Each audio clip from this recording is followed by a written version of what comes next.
Quem tem a Bíblia, abre em 2 Reis. 2 Reis, capítulo 4, versículo 8. O que aconteceu, na verdade? Para que os irmãos entendam um pouco a história dessa sunamita. Ela via Eliseu passar ali com constância, né? E todas as vezes que ele passava, ele comia com eles e tudo. Então ela foi e disse ao marido dela: vamos fazer aqui um lugar para Eliseu, para ele poder repousar todas as vezes que ele vier aqui. Toda vez que ele passar aqui pela cidade, a gente vai poder repousar ali. Eles construíram um quarto para ele, botaram uma cama, uma mesinha, botaram uma cadeira, um lugar para ele poder repousar. E ele ficou muito agradecido. E ele queria ajudá-la. E a palavra diz que ela era uma mulher rica.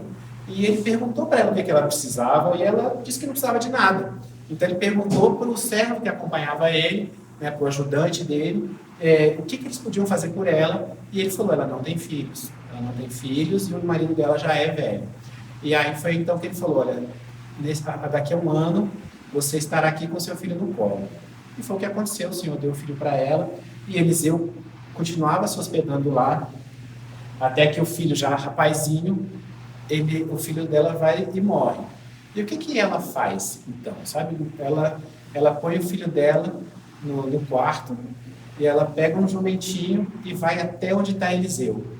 E quando ela chega em Eliseu, ela vai e fala com ele, fala: eu te pedi um filho, né? Eu pedi que o Senhor me desse um filho, e agora, por que me deu? Me deu para tirar, né? E Eliseu diz para elas, diz para o ajudante dele: olha, pega o meu bordão, meu cajado, né? E vai até lá e encosta no filho para que ele possa viver novamente.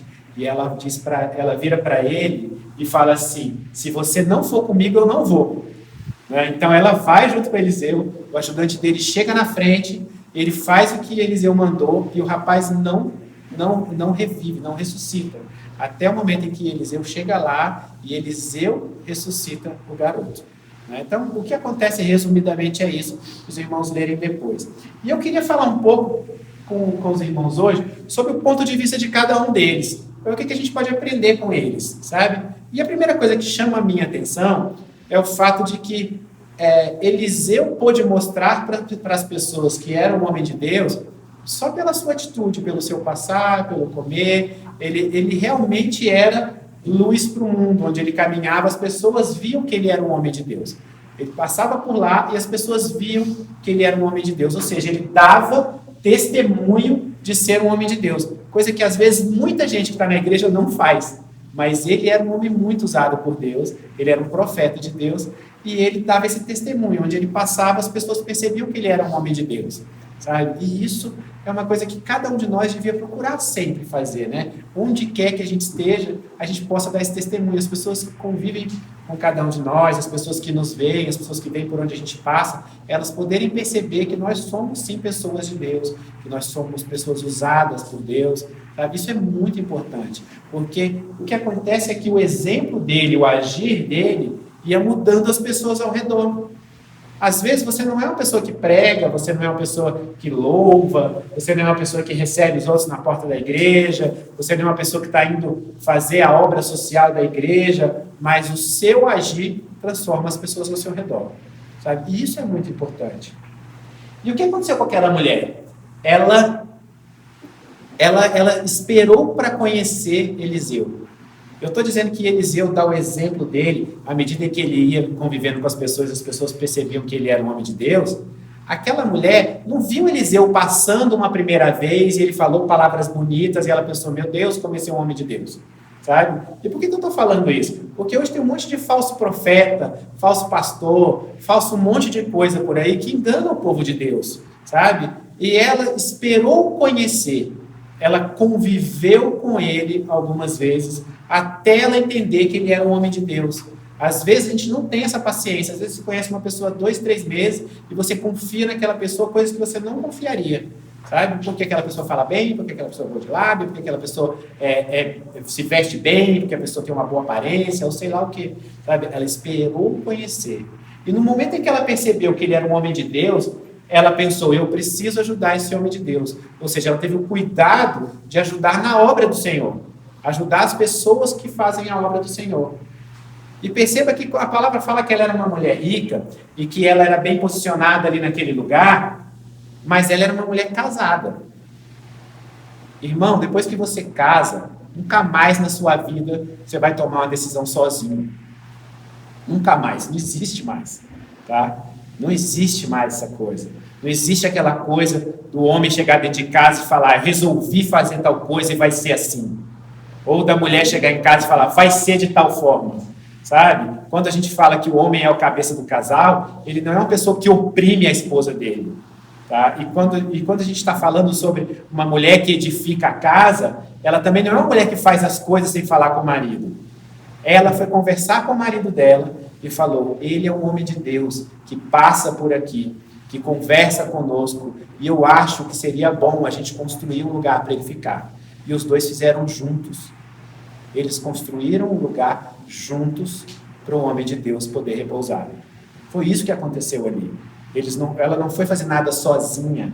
O marido dela não foi fazer nada sozinho. Você nunca mais na sua vida vai tomar uma decisão sozinho depois que você casa. Entenda isso, porque vocês passam a ser um só. Um só. E o que foi que aconteceu ali é que ela não fez esperando recompensa. Quantas vezes a gente faz alguma coisa para uma outra pessoa, não necessariamente um homem de Deus, mas faz para uma outra pessoa pensando, como é que Deus vai me recompensar? Como é que eu vou ser recompensado? De que forma isso vai voltar para mim? Não é assim, irmãos. E outra, ela mandou construir um lugar. Ela deu do melhor. Ela não foi aquela pessoa que, quando está tendo uma campanha do agasalho, do não sei o quê, para ajudar as pessoas mais pobres, vai lá e dá aquele tênis com um buraco desse tamanho no solado, sabe? Que não serve mais para ninguém. Ela usa, na verdade, a campanha como lixeira, né? Não como ajudar uma outra pessoa. Ela deu o que ela tinha de bom para ajudar ele. E olha o que aconteceu. Ela ainda respeitou muito o que ela deu para ele, porque a palavra diz que ela parou na porta antes de entrar, esperou que se chamasse, ela respeitou aquilo que ela entregou na mão dele, sabe? Ela não achou que ela era superior a ele porque ela tinha mais dinheiro, por exemplo. Que era algo que a gente estava até conversando hoje ali dentro. Ela não achou isso, tá? Ela foi e fez o melhor, ajudou sem esperar nada em troca. Mas Eliseu não achou que é só porque ele merecia que ela fez aquilo também. Ele de alguma forma queria recompensar. A gente recompensa as pessoas com um abraço, com um agrado, com carinho, com uma oração. Não existe nada mais poderoso que a gente pode dar para uma pessoa do que uma oração, um jejum, uma campanha por aquela pessoa, sabe? Não interessa quanto dinheiro aquela pessoa tem, não interessa o que ela tem na vida. Você está dando algo que é muito precioso. E ele queria retribuir aquilo. Ele queria uma reciprocidade na relação dele com ela, sabe? E ele foi orar por ela, e ele era um homem de Deus, e ele profetizou na vida dela, e falou, eu vi que você não tem filho, e a partir do ano que vem, você vai ter. E Deus abençoou a vida dela, sabe? E ela ainda ficou meio assim, tudo, mas ela ganhou a bênção, uma coisa que Deus preparou para ela, sabe? E aí, olha que engraçado, assim, Deus põe determinadas bênçãos nas nossas vidas, às vezes, coisas que a gente achou que nunca ia alcançar. O Senhor faz esses milagres na nossa vida. Cada um aqui que tem um filho, sabe que um filho é uma bênção, por exemplo. Cada um que tem um marido, que tem uma esposa, sabe que a outra pessoa é uma bênção. Sabe que foi uma bênção grande que Deus colocou na nossa vida, sabe? Mas existem outras bênçãos, que são saúde, que são as pessoas que estão ao nosso redor, às vezes o emprego, às vezes coisa que Deus colocou na sua vida, e é uma bênção muito grande. E a gente sabe que as nossas bênçãos são imerecidas, sabe? E aí o que aconteceu na vida dela foi que o filho morreu. Aquela bênção que era grande, que era incrível, que ela nunca achou que ia ter na vida, de repente foi tirada. Quantas vezes já aconteceu isso na sua vida? Sabe? De você ter uma bênção muito grande, de algo que Deus te deu, e pelo qual você é muito grato, e de repente você vê aquilo esvaindo da sua mão, sabe? E aí você pensa, poxa, mas como assim? Sabe? E aí você se põe a chorar, você se põe em desespero às vezes, você deixa o desespero tomar conta da sua mente, do seu coração, porque você não sabe o que fazer, porque às vezes é alguma coisa que você valoriza muito. Sabe o que ela fez?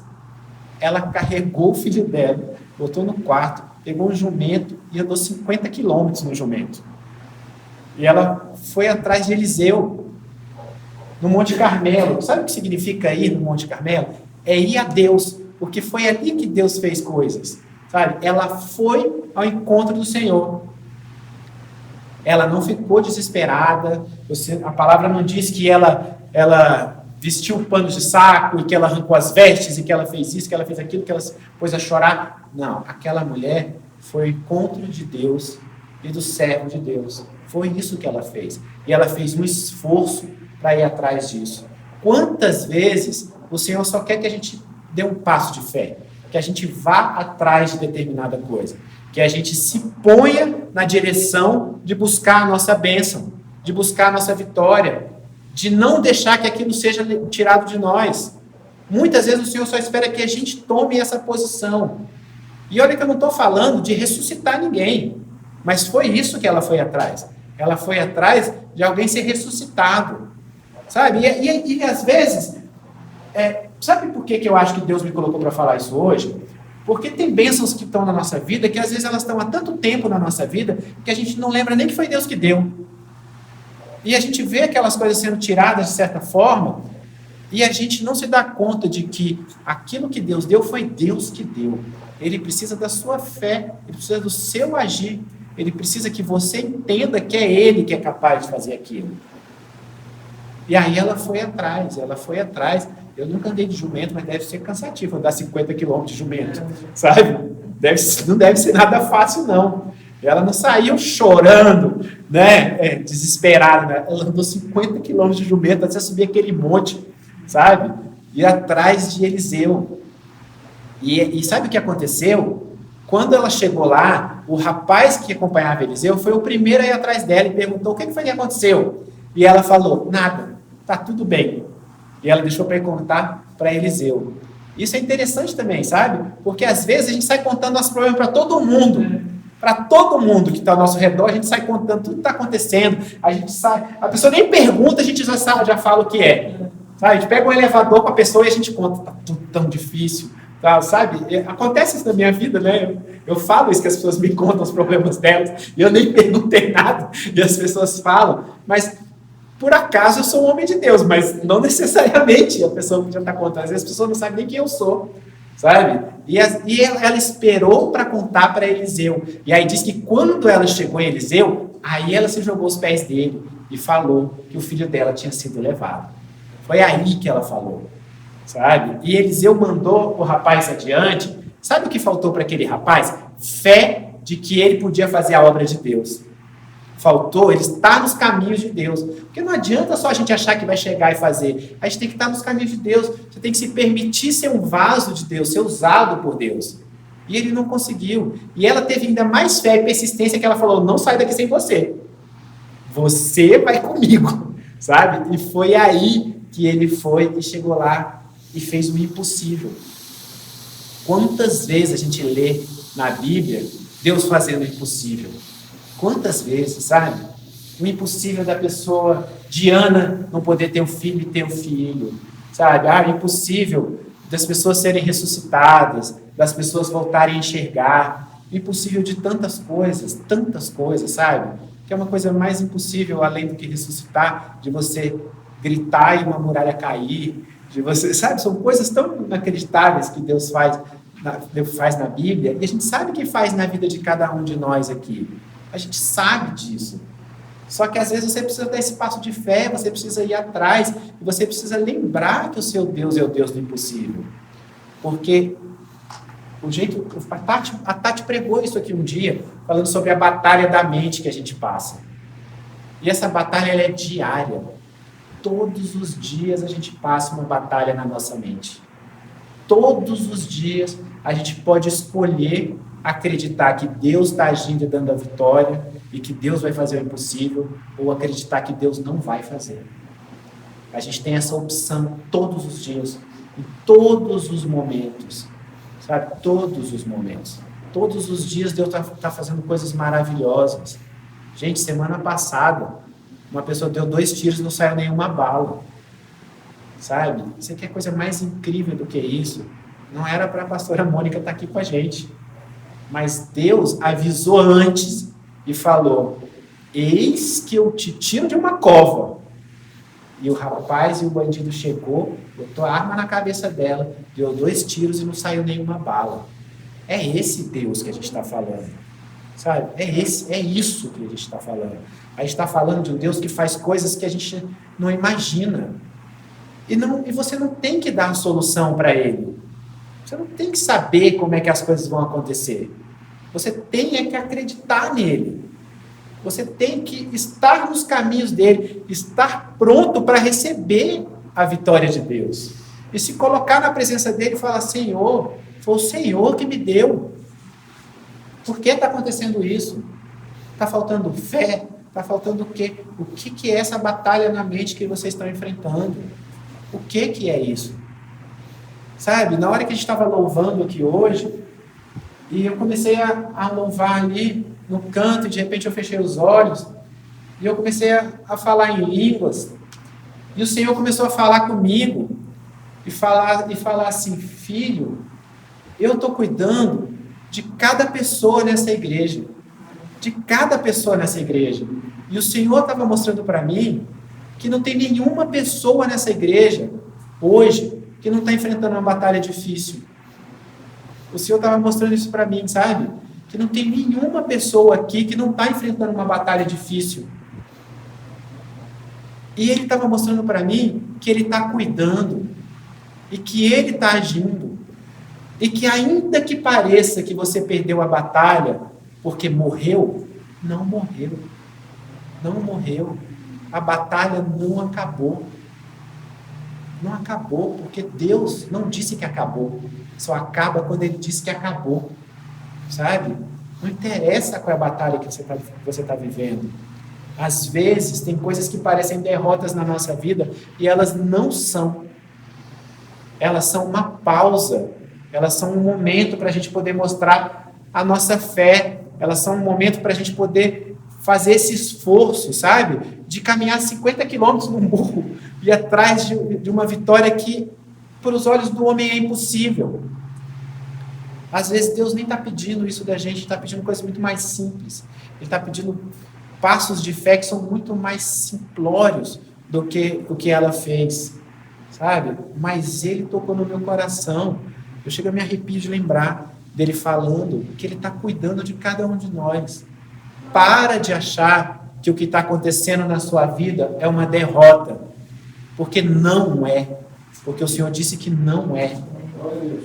Porque o Senhor disse que é só um momento e Ele está cuidando, e que se Ele não estivesse cuidando, ia ser muito pior. Muito pior. Que se Ele não estivesse cuidando, a gente não estava no ponto onde a gente está e que a gente acha que é derrota. Se Deus não tivesse agido, aquela mulher não tinha nem o filho que ela perdeu. E depois ela foi lá e teve de volta. Foi Deus que deu. É Deus que está agindo na vida de cada um de nós. Sabe? Ele falou que está cuidando de cada um de nós aqui. Não se deixe enganar. Não deixe essa batalha na sua mente ser vencida pelo diabo. Não deixe isso acontecer. Não pensa nisso. Toda vez que você estiver pensando que está muito difícil, que você não está dando conta mais, pensa que você não está sozinho. E que se você ainda está passando por isso é porque não acabou. Porque Deus fala quando acaba. E Ele disse que a gente vai ser vitorioso no mundo. Jesus falou: vocês vão enfrentar aflições. Ele disse isso para a gente. Ele não falou que era um mar de rosas. Mas Ele falou: tem de bom ânimo, porque eu venci o mundo por vocês e vocês vão vencer também. Ele falou isso. E é bom a gente lembrar disso o tempo inteiro na nossa mente. Lembra disso. Lembra disso. Toda vez que você estiver lembrando da batalha que você está passando e estiver parecendo que você está sendo derrotado, não deixe isso acontecer na sua mente. Não deixe. Sabe? O Senhor levantou essa igreja porque Ele tem um propósito muito bonito para essa igreja. Não interessa o tanto que o inimigo está revoltado porque a gente está indo para outro lugar. Não interessa o tanto que o inimigo está revoltado com as nossas finanças porque a gente ajuda outras pessoas e ajuda a obra, ou revoltado com a vida de cada um. Não interessa. só significa que a gente está no caminho certo. Porque se a gente estivesse no caminho errado, ele não estava revoltado com ninguém aqui. Ele estava feliz com a gente. Essa dificuldade é a prova de que a gente está no caminho certo. Então só entrega para Deus. Só entrega para Deus. Sabe? O Senhor só quer que a gente entenda isso. Que a nossa vitória está a caminho. E ela vai chegar na hora dele. Na hora certa. Se aquele filho não tivesse morrido, a fé dela não tinha sido provada. Várias outras pessoas não tinham aprendido com aquilo. Inclusive Eliseu, o rapaz que acompanhava ele, o marido dela e ela própria. E inclusive o filho, de crescer sabendo que era fruto de um milagre de Deus. A gente não sabe o que a gente passa, cada uma das coisas que a gente passa na nossa vida. A gente só sabe que Deus tem um plano. E esses planos vão se cumprir da melhor forma possível. Lembra sempre disso. Não deixe essa batalha ser vencida por Satanás na sua mente. Amém? Amém. Vamos nos colocar de pé. Vamos fazer uma oração.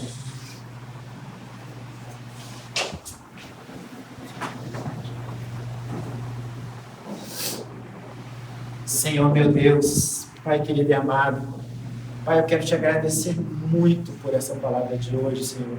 Eu quero te agradecer porque eu sei que o Senhor está consolando cada um de nós. Eu sei, Pai, que o Senhor fez algo muito especial nesse dia de hoje. E eu quero te agradecer muito por isso, pelo seu Espírito Consolador, Senhor. Obrigado, Pai. Louvado seja o teu nome. Senhor, haja na nossa vida para que nós possamos ter a fé dessa mulher, Senhor. Para que nós possamos acreditar no teu impossível e para que nós possamos ir atrás do seu impossível nas nossas vidas, Senhor. Transforma a nossa mente, que a nossa mente seja cativa a Ti, que nós só tenhamos pensamentos de Ti, pensamentos de vida. Transforma o nosso coração, a nossa alma, o nosso espírito. Senhor, que nós sejamos todos firmes nos Seus caminhos, Pai. Seus servos, Senhor. Nós queremos receber as nossas bênçãos, Pai. E declaramos a nossa vitória em nome de Jesus, Senhor. Nós declaramos a nossa vitória, Pai. Nós declaramos o Seu agir na nossa vida, Pai. Em nome de Jesus. Amém. Estenda suas mãos. Que o amor infinito de Deus Pai, que a graça salvadora de Cristo Jesus e que as consolações do Espírito Santo de Deus estejam com cada um de nós, não apenas hoje, mas para todo sempre. Amém? Amém.